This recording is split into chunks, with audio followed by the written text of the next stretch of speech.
Este programa tem o apoio de... Somos a empresa líder europeia em serviços de carpintaria e montagem. Hotéis, hospitais, aeroportos, centros comerciais e culturais. Estamos a montar em todos os continentes. Contratamos carpinteiros, marceneiros para trabalhar no estrangeiro. Pagamos salários acima da média. E oferecemos plano de viagens a Portugal. Junte-se a nós e faça parte de uma empresa de sucesso. Estamos à sua espera.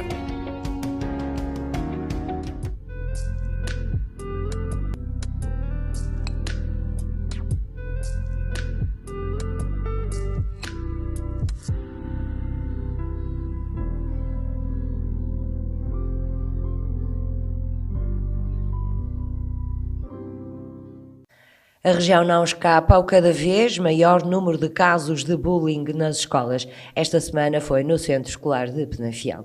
Acidentes de viação.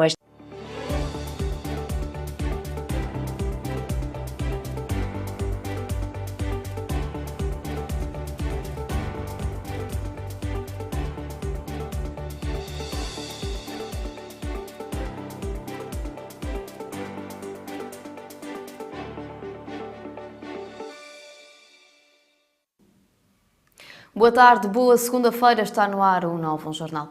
O trânsito esteve caótico esta manhã em Penafiel, com longas filas de trânsito junto ao centro escolar. Uma situação que se verifica quase todas as manhãs no horário de entrada dos alunos naquele estabelecimento de ensino. O centro da cidade de Penafiel acaba por ficar entupido com os veículos que por ali circulam, causando longas filas de trânsito e, com isso, a consequente demora, quer para deixar os filhos na escola, quer para quem se desloca para o emprego. Uma situação que começa a ser rotineira todas as manhãs no coração da cidade e que o Novo Canal vai acompanhar. Entretanto, ainda esta manhã, na variante, um autocarro acabou por avariar devido ao rebentamento de um pneu, causando igualmente constrangimentos na ligação da variante Cavalum ao centro da cidade. Segundo o Novo Canal conseguiu apurar, apenas existiram danos materiais no autocarro. É caso para dizer que nesta segunda-feira de Halloween mais parecia bruxedo andar pelo centro da cidade de Penafiel. Já em Aroca, com despiste seguido de uma colisão entre dois veículos ligeiros de passageiros que ocorreu este sábado em Escariz, fez um ferido leve. A circulação esteve condicionada, sendo que no local, além dos bombeiros de Fajões, com 2 veículos e 7 operacionais, esteve também a GNR.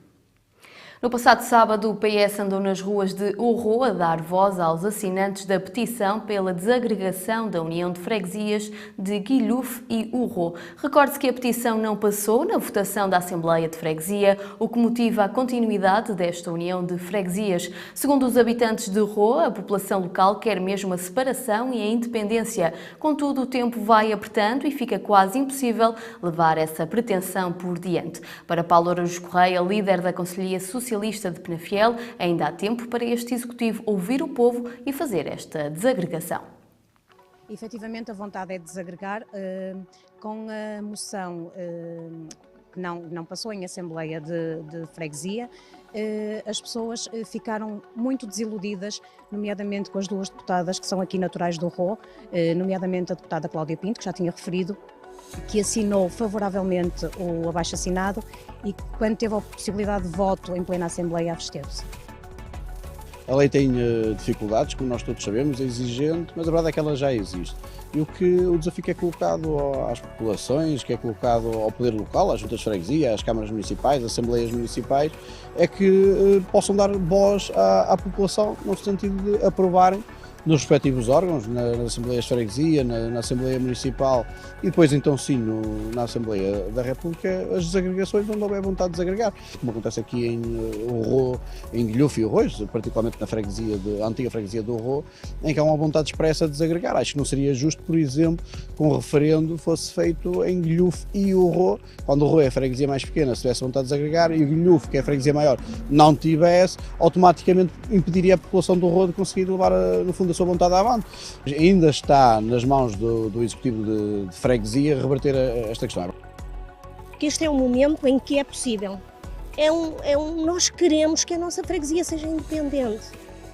Não há ninguém, penso eu, que concorde com esta agregação. Nós somos, de facto, os urruenses com um rolo no coração. Do meu ponto de vista, o chumbo não quer dizer que não possa ser alterado, desde que haja vontade política, porque esta agregação de freguesias foi feita à revelia da população. Foi um ato administrativo sem consulta popular e, portanto, o poder político alterou-se, hoje há uma maioria e, portanto, as leis alteram-se. E, portanto, pode até haver uma extensão, não é, do prazo para se poder vir a fazer um referendo, não é? Porque foi feita uma consulta à população e mais de 50%, muito mais de 50%, votou a favor da desagregação. O Ministério da Educação afirma que a conclusão do secundário no tempo esperado atinge o valor mais elevado de sempre. Esta informação vem em linha com dados recentes que revelam a elevada diminuição da taxa de abandono precoce de educação. Os 2 estudos da Direção-Geral de Estatísticas da Educação e Ciência, divulgados recentemente, relativos ao percurso dos alunos que frequentam o ensino secundário nos cursos científico-humanísticos e nos cursos profissionais, evidenciam que a conclusão do secundário no tempo esperado atinge o valor mais elevado de sempre. Estes são 2 estudos que permitem acompanhar o percurso dos alunos, comparando cursos, áreas de formação e os seus percursos de sucesso.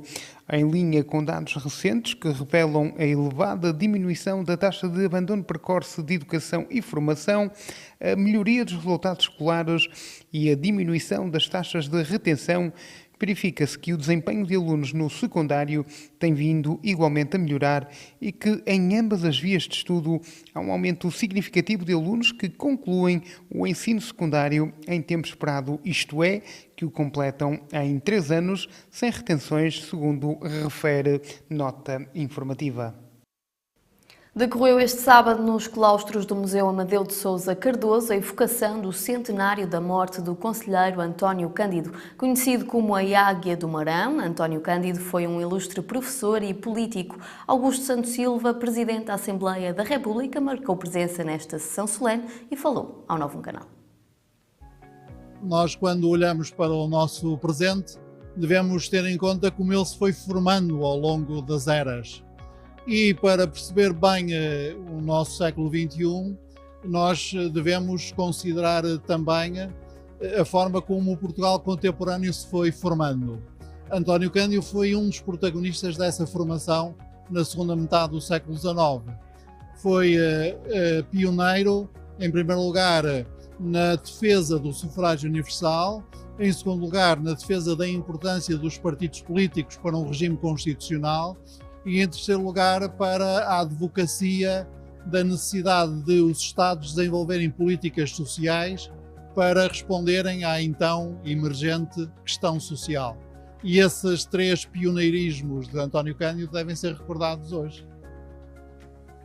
Um grande parlamentar, um grande orador, em que realmente é mais uma grande figura, a par de muitos outros, que nasceu aqui em Amarante e que para nós é um motivo de orgulho. Nós podermos, numa altura como esta, em que vivemos, neste século, nesta década, em que a política é tão questionada, em que muitas vezes nós próprios, até que estamos na política, questionamos a falta de capacidade que há de interpretar o momento. António Cândido, que faleceu há 100 anos atrás, era um visionário em termos de posicionamento político e por isso é que sim, é muito, muito interessante e é muito atual. Veja só esta nota de rodapé, como é que é possível, nos dias de hoje, ainda ser atual alguém que discursava há 150 anos, não é? António Cândido é um brilhante orador e a eloquência é uma das armas principais dos parlamentares. Depois, porque teve um percurso político que o levou à Câmara dos Deputados, à Câmara dos Pares, foi presidente da Câmara dos Pares e, portanto, o Parlamento sente-o como seu. Aliás, o busto dele está no átrio principal da Assembleia. E, em terceiro lugar, porque a reflexão que ele fez sobre a ligação entre os partidos e as pessoas, designadamente através do voto, é uma reflexão muito atual. Em Passos de Ferreira já foram assinadas as escrituras de aquisição de parcelas de terreno do futuro Parque de Lazer de Eiris. Segundo a autarquia, a comunidade local vai poder contar com um espaço único, apelativo e em perfeita harmonia com a natureza. O município de Passos de Ferreira realizou no sábado as escrituras de aquisição de parcelas de terreno adquiridas pela autarquia passense, tendo em vista a construção de um novo parque de lazer em Eiris.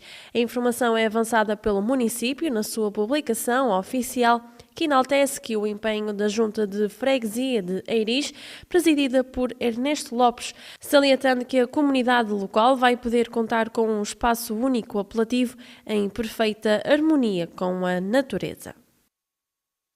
Já foram inauguradas as obras de ampliação e requalificação do cemitério municipal de Fornos, localizado na freguesia do Marco. Refira-se que esta era uma obra já muito ansiada por toda a população e contou com um investimento de cerca de 272 mil euros. É uma obra, como aqui já foi dito, era muito necessária e este cemitério, que é de gestão municipal, estava com a sua capacidade também a ficar esgotada e por isso, com esta obra da ampliação do cemitério municipal, vamos dar resposta a mais algumas décadas a esta população, que é uma população que o Marco de Canaveses tem vindo a crescer no centro da cidade e que também exige da parte da Câmara Municipal uma resposta mais efetiva àquilo que são as necessidades deste cemitério municipal. Estamos a falar em novas 103 sepulturas, 5 jazigos e também o estacionamento, com 23 lugares de estacionamento, sendo que um deles é um lugar especial para viaturas especiais, como é o caso dos carros fúnebres. Exatamente aquilo que foi aqui dito pelo Sr. Engenheiro Joaquim Moura, o nosso chefe de divisão que acompanhou a obra. Este não é apenas um novo cemitério, uma ampliação do novo cemitério, é também um novo modelo de gestão do cemitério municipal que está aqui em causa, com novas condições que até agora não eram possíveis ter com o cemitério anterior. E por isso o que nós achamos é que com esta ampliação de requalificação do cemitério municipal vamos dar resposta àquilo que é a procura no Marco de Canaveses e também àquilo que são as expectativas da população com esta obra que a Câmara acabou de hoje inaugurar. Foi uma obra muito ambicionada pelos nossos concidadãos. É uma obra estruturante para o município do Marco, mas sobretudo também para a freguesia do Marco. Esta obra, fruto do estrangulamento que nós tínhamos já a nível de sepulturas disponíveis para venda, estávamos já a chegar a uma situação praticamente de limite, vem dar esse sinal que a partir de hoje temos já aqui um conjunto de 108 novas sepulturas e 5 capelas disponíveis para acolher os nossos concidadãos e temos essa nova opção de permitir dar-nos conforto nos próximos anos de termos um cemitério funcional, moderno, vai ter um modelo de gestão também diferenciado, sobre tudo isso, criar-nos aqui uma funcionalidade diferente. Mais uma obra é um espaço que é necessário. Nós temos mais 4 cemitérios da responsabilidade da Junta da Freguesia de Marco. Temos alguns também já com a cota no limite e vamos ter que fazer algumas alterações, ele de construção e ampliação, mas este aqui propriamente que hoje acabamos por inaugurar era já uma necessidade há muito tempo. Baião revalidou a certificação prata como destino turístico sustentável. Refira-se que é o primeiro município português com esta classificação. Baião é o primeiro município português classificado como destino turístico sustentável e revalidou ainda o galardão prata EarthCheck, certificação internacionalmente reconhecida e validada pelo Conselho Global de Turismo Sustentável. A autarquia destaca que esta entidade, criada com o apoio da Fundação das Nações Unidas, do Programa das Nações para o Ambiente, da Rainforest Alliance e também da Organização Mundial do Turismo, gere critérios e padrões globais para viagens e turismo sustentáveis, além de fornecer acreditação internacional para organismos de certificação, sendo também uma referência mundial para o setor. O município de Baião recorda que o processo de certificação é dinâmico e evolutivo e não se esgota a quando do reconhecimento por parte das entidades certificadoras, ou seja, é um desafio permanente, salientando ainda que a entidade responsável pela certificação é uma organização não governamental australiana. O Hotel dos Bombeiros Voluntários de Paredes foi palco este fim de semana do concurso Bombeiro de Ferro, uma competição que junta bombeiros voluntários e sapadores numa prova de simulação, onde são levados a cabo diversos exercícios. Presentes em Paredes estiveram bombeiros de todo o país na competição que, de acordo com José Moraes, comandante dos Bombeiros de Paredes e presidente da Federação dos Bombeiros do Distrito do Porto, se realiza pela primeira vez fora da cidade do Porto e também é uma estreia em Quartéis. Pois, de facto, a prova Bombeiro de Ferro já vai na sua 9ª edição. Habitualmente, e por ser a Federação dos Bombeiros do Distrito do Porto que realiza, tinha lugar essencialmente na cidade do Porto e entendemos que deveríamos descentralizar esta prova. Tivemos uma experiência já em maio em Cacilhas, Lisboa, e a prova no Distrito do Porto veio este ano para Paredes. É a 9ª edição, como disse, tem uma particularidade. Esta é a primeira vez que a prova decorre nas instalações de um Corpo de Bombeiros, algo que pretendemos também levar a cabo no futuro. Basicamente, nesta prova estão inscritos 230 elementos no global. Hoje vamos ter connosco atletas individuais e amanhã, domingo, será a prova por equipas. Estão inscritas 33 equipas de todo o país. Portanto, nós temos que aproveitar, obviamente, a oportunidade para agradecer a todos os nossos patrocinadores, sem os quais seria absolutamente impossível termos esta dinâmica. Portanto, o meu agradecimento para todos os patrocinadores. Obviamente aqui um agradecimento muito especial a todos os bombeiros que, de forma solidária, de forma colaborante, no espírito de amizade, fazem esta prova. É uma grande organização, são todos muito bem recebidos e queremos estar, como sempre tivemos, ao melhor nível. Sim, é uma prova que põe em teste a nossa capacidade física. O nosso treino que nós fazemos ao longo do tempo é o fim de representar a nossa casa, que é mesmo assim. A responsabilidade de representar a nossa casa e toda a sua instituição. Esta é a minha segunda participação. Primeira vez participei em equipas por outra instituição. Este ano tenho o privilégio de representar esta instituição e é dar a vida nesta prova. Cada situação tem a sua exigência, assim dizer. Situações urbanas, a sua exigência. Situações de encarceramento, a sua exigência. Situações pré-hospitalar, a sua exigência. Nós temos que nos adaptar a cada situação e dar o melhor de nós. Isto é uma prova também em que todos somos bombeiros, profissionais e voluntários, mas temos voluntários que fazem bem o seu papel, treinam e também aqui vêm testar as suas capacidades e demonstrar que têm também muito físico e que estão apetrechados também para fazer este simulacro. E uma prova tão dura, que é uma prova dura, por isso se chama Bombeiro de Ferro, mas que eles têm todas as capacidades e ombrear seja com quem for, a nível de todos os bombeiros.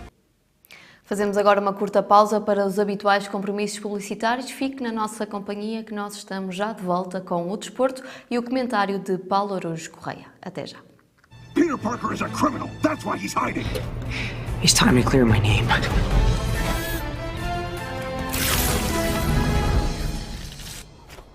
Come on. Ned, how'd you find me?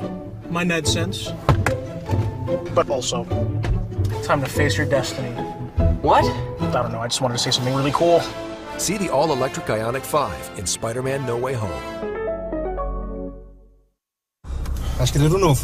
Não, eu quero o clássico. O novo também é clássico. Oh, é como se este clássico levasse assim um... Uau!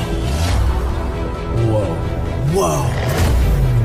Estás a ver? Oh, lá estás tu com os teus wows. Num clássico não se mexe. Mexe, pois. Foi para ficar mais uau! Qual vai ser o seu pedido? Bacon. Com ou sem bacon, um clássico é sempre um clássico. Não percas o Big Mac Bacon ao preço do Big Mac original. Na McDonald's.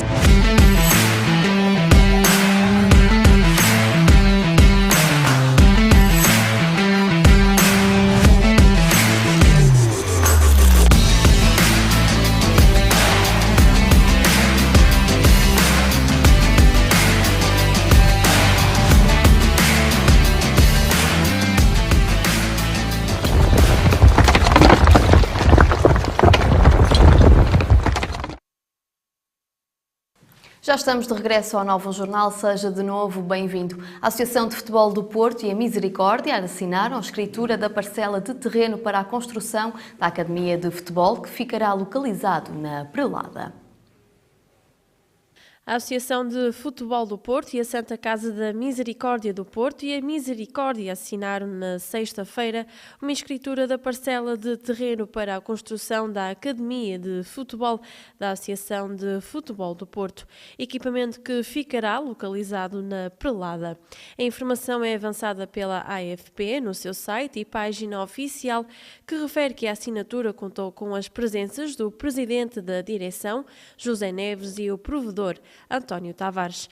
A AFP destaca que este ato representa mais uma etapa para que a infraestrutura seja uma realidade. E o Futebol Clube Felgueiras 1932 foi quem levou a melhor este fim de semana ao vencer o União Sport Clube de Paredes em derby regional. O resultado final fixou-se em 1-0. O Felgueiras 1932 bateu ontem o União de Paredes por 1-0 em jogo a contar para a jornada 7 da Liga 3, referente à Série A.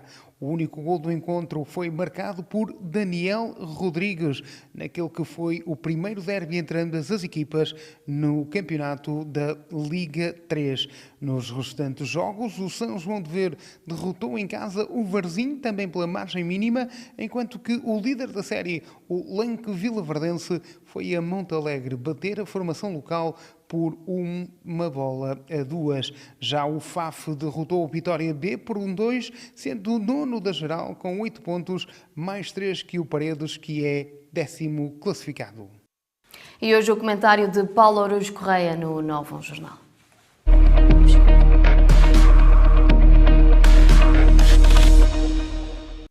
Orçamento municipal e o tema do momento, as eleições no Brasil que deram a vitória a Lula da Silva este domingo. São estes os temas que vamos abordar hoje no comentário com Paulo Araújo Correia. Boa noite, Paulo, bem-vindo. Começamos então pelo tema do orçamento municipal. O que é que nos tens a dizer deste tema e porque é que o trouxeste hoje? Boa noite. Renovo o que digo sempre, que é sempre um gosto estar cá no Novo Canal, na companhia dos nossos telespectadores. Relativamente ao orçamento municipal, aliás, foi discutido na última reunião de Câmara, da passada quinta-feira, e o Partido Socialista, os vereadores do Partido Socialista representados na Câmara Municipal, votaram contra o orçamento. E a razão desse voto contra é muito simples e prende-se com... Parece que estamos aí com um problema técnico, não é? Muito bem, então, se calhar... Os temas de hoje, eu passo aqui, estamos aqui com um problema no som de Paulo Araújo Correia que tentamos resolver de imediato. Paulo Araújo Correia que começou pelo tema do orçamento municipal, mas fique na nossa companhia porque nós vamos também falar das eleições no Brasil que decorreram este domingo, a segunda volta, e que acabaram por dar a vitória a Lula da Silva, que com uma vitória muito renhida, refira-se, e que acabou por perder Jair Bolsonaro, que ainda não falou ao mundo. Mas, Paulo Araújo Correia, acho que já estamos prontos para retomar o que estavas a dizer do orçamento municipal. Exatamente, parece que estamos agora com os problemas técnicos ultrapassados. O que eu estava a dizer é que o orçamento municipal, que foi discutido na última quinta-feira em reunião de variação da Câmara Municipal de Penafiel, os vereadores do Partido Socialista votaram contra. E votaram contra por uma razão muito simples e que é, mais uma vez, recorrente. Reparem bem, o orçamento municipal para este ano é de cerca de 90 milhões de euros, aproximadamente 90 milhões de euros. Nós sabemos que a Câmara Municipal, num ano bom, e eu digo isto porque nós temos a oportunidade de analisar os últimos 5, 6, 7, 8, 9 anos, e num ano bom a Câmara Municipal executa 45 milhões de euros. Imaginemos até que temos um ano extraordinário de capacidade de execução orçamental e este ano executamos 50 milhões de euros. Ainda assim, a garantia que temos é que 40 milhões de euros deste orçamento ficarão por executar. Nós sabemos também que a lei obriga, para que se perceba, isto não é uma questão de opções políticas, é uma questão de legalidade. A lei obriga que todas as câmaras municipais, todos os executivos municipais, executem pelo menos 85% do orçamento municipal. Eu ainda me lembro da última campanha eleitoral, em 2021, que o Sr. Presidente da Câmara dizia muito satisfeito, regozijava-se mesmo, por executar 66% do orçamento municipal, dizendo que era a maior execução de sempre. Ou seja, nós temos um Presidente de Câmara orgulhoso por incumprir reiteradamente a lei. E o argumento dele de que era a melhor execução de sempre, estamos a falar de uma execução que era 20% abaixo, cerca de 20% abaixo daquilo que a lei obriga. E que nós já sabemos de antemão, não é fazer um exercício de futurologia, não é fazer um exercício de adivinhação, é apenas recorrer a uma análise daquilo que tem sido o passado, das finanças da Câmara Municipal de Penafiel.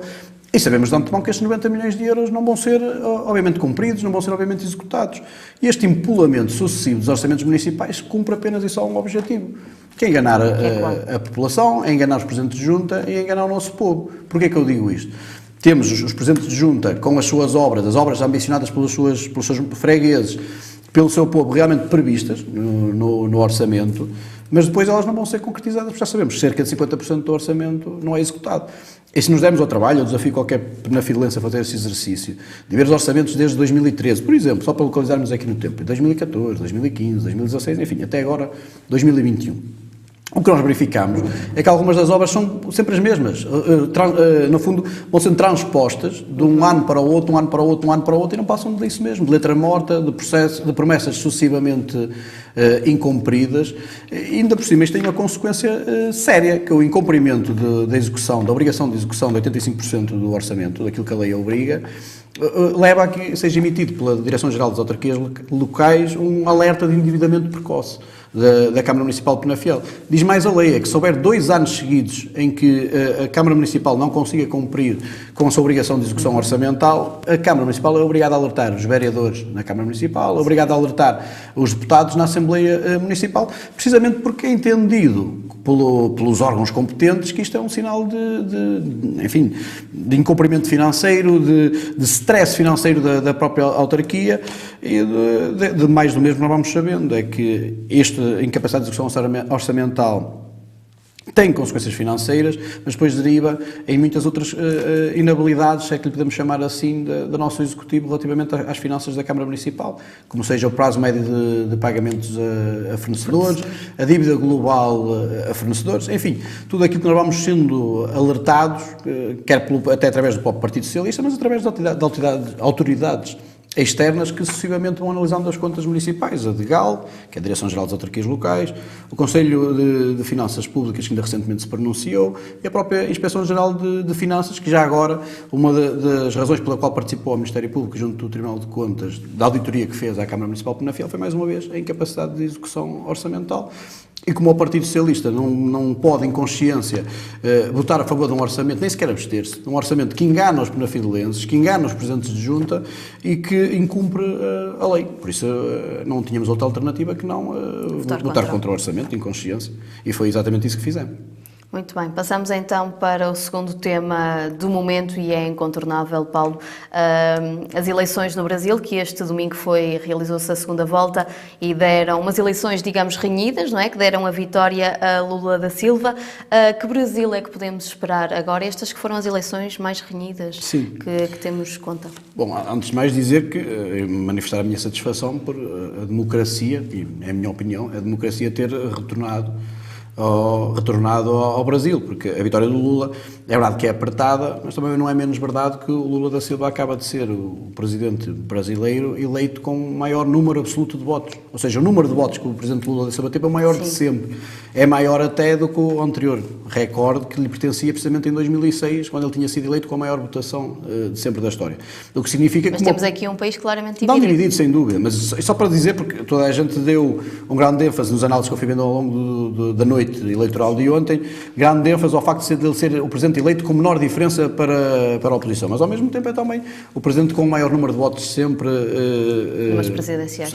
Ainda são cerca de 2 milhões de votos de diferença, por isso acho que a legitimidade do seu mandato é inquestionável e que é uma grande vitória da democracia. Agora, não há dúvidas nenhumas, nós temos um país profundamente dividido em duas fações, diria mesmo balcanizado. Nós ouvíamos ontem a intervenção dos apoiantes do Bolsonaro, era no sentido de todas elas não aceitar o resultado eleitoral, de contestar o mesmo. Havia até algumas expressões altamente preocupantes entre os apoiantes de Bolsonaro, porque falavam em resistência armada ao resultado eleitoral, e preocupa-me especialmente o facto do presidente, ainda presidente Jair Bolsonaro, não ter reagido até agora ao resultado eleitoral. O que é que isso poderá significar?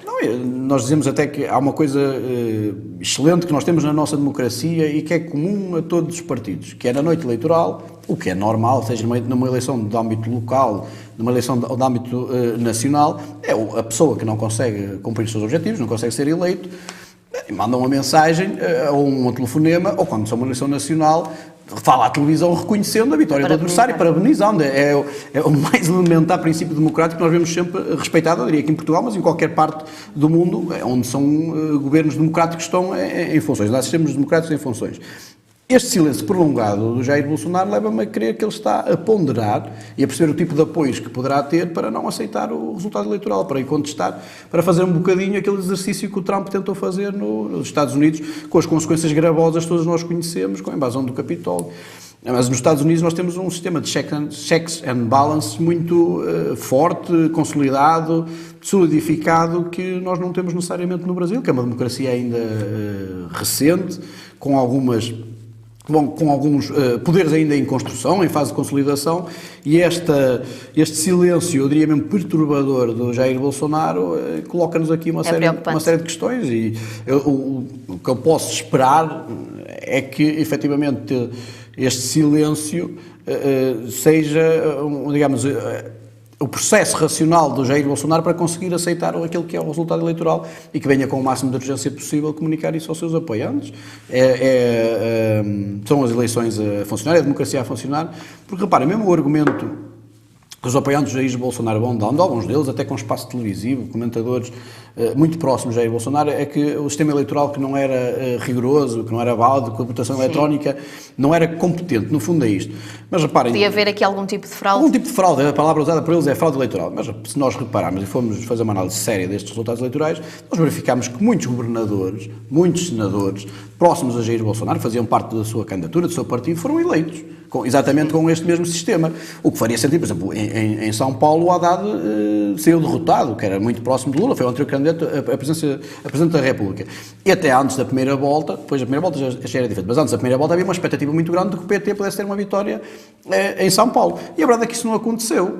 Eu diria, se o sistema é fraudulento, é pouco sério, é incorreto, é suscetível de ser hackeado, como eles diziam, parece-me normal que tivesse verificado em mais eleições, que isto é tudo um só ato eleitoral, mas que noutros candidatos associados ao Jair Bolsonaro também não tivessem sido eleitos. Se o sistema foi, digamos, defraudado, hackeado para prejudicar a candidatura de Jair Bolsonaro, seria também expectável que todos aqueles que lhe são próximos também fossem vítimas desse mesmo sistema e não tivessem sido eleitos. E o que se verifica é que e digo isto até com alguma pena, porque não colhiam a minha simpatia, nem o seu programa, nem as suas ideias, nem a sua orientação política, mas uma parte significativa dos apoiantes de Jair Bolsonaro foram eleitos nesta noite eleitoral, o que torna absolutamente incoerente este argumento de fraude. Bolsonaro ainda não falou, mas até ao início deste jornal, Paulo, são muitos os camionistas que já cortaram estradas contra a vitória de Lula da Silva e anunciam até que só saímos quando o exército tomar o Brasil. Isto é uma citação. Isto pode ser também uma ação de Bolsonaro? Mariana, é como eu digo, só a inação, o silêncio do Bolsonaro promove todo tipo de ações deste género. Não acaba por ser uma espécie de um consentimento tácito do Jair Bolsonaro, não expresso porque não comunica, mas tácito para com essas manifestações. O Lula da Silva ontem fez um discurso extraordinário, eu tive a oportunidade de ouvir em direto, um discurso de estadista, de união, de colocar o Brasil em primeiro, dizendo que o povo brasileiro está cansado de guerras, de divisões, de que há um só Brasil, que ele é o presidente de todos os brasileiros e que é preciso que um país extraordinário como o Brasil, com mais de 200 milhões de habitantes, com riquezas naturais imensas, com uma beleza também paisagística imensa, com tudo de bom que compõe o Brasil, eu acho que é mesmo muito importante e mesmo muito necessário que haja um ato de reconciliação entre a população do Brasil, entre estas duas correntes que deixaram de comunicar entre elas e que basicamente racharam o país a meio, famílias a meio, vizinhos a meio. Enfim, parece-me que é um desafio muito grande que é colocado nos ombros do Lula da Silva, mas seria expectável também que o próprio Jair Bolsonaro reconhecesse o mais rapidamente possível o resultado eleitoral. Aliás, Alguns ex-apoiantes dele e atuais apoiantes dele já o fizeram, ainda o Sérgio Moro, o antigo juiz até da Operação Lava Jato, que era um dos grandes adversários do Lula, que foi responsável pela sua prisão. Enfim, com todas as avaliações jurídicas que precisamos fazer sobre aquele processo, já veio dizer, reconhecer a validade do resultado eleitoral. Todos os líderes internacionais já o fizeram, o Macron, o próprio António Costa, primeiro-ministro de Portugal, mas também o Joe Biden nos Estados Unidos. Enfim, são inúmeras as vozes internacionais que já vieram reconhecer este resultado eleitoral, também não poderia ser de outra forma, e o que falta mesmo ainda é a pronúncia do candidato derrotado, ainda presidente Jair Bolsonaro, dar também, por uma vez que seja, o seu contributo para a apaziguação do país, aceitar aquelas que são as regras democráticas, e, se ele assim pretender, no futuro, voltar a submeter-se ao escrutínio popular, e poderá nessa altura ter, ou espero que não, desejo que não, mas poderá nessa altura ter outro tipo de sorte eleitoral. Mesmo para terminar e escoar este tema, Paulo, Marcelo Rebelo de Sousa, e fazendo aqui a ponta a Portugal, também já falou com Lula da Silva e ambos reiteraram a importância de boas relações bilaterais. Também vês com bons olhos esta atitude, Marcelo? É óbvio que sim, o Brasil é um país irmão de Portugal, partilhamos língua, partilhamos também uma parte da nossa cultura, temos uma relação histórica subejamente conhecida. E não há razão absolutamente nenhuma para que nós não tenhamos as mais excelentes relações institucionais, as mais excelentes relações diplomáticas, de estreitamento desses laços, que não foi possível durante o governo Bolsonaro. Aliás, a última vez que ele se pronunciou, até a instâncias de uma jornalista portuguesa, foi dizer que não falava nem espanhol nem portunhol, não é? O que diz bem do pensamento do Jair Bolsonaro.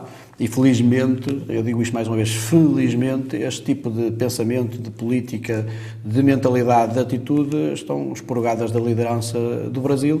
E o que estamos a desejar é que os próximos 2 meses, que são os 2 meses que medeiam a transição do poder, possam decorrer com o máximo de normalidade possível e que Lula possa rapidamente retomar o caminho do desenvolvimento, da prosperidade e já agora do reconhecimento e respeito internacional que o Brasil também merece. Paulo, muito obrigada. Terminamos assim este comentário. Paulo Araújo Correia, que regressa na próxima segunda-feira. E agora resta-nos o estado do tempo para os próximos dias.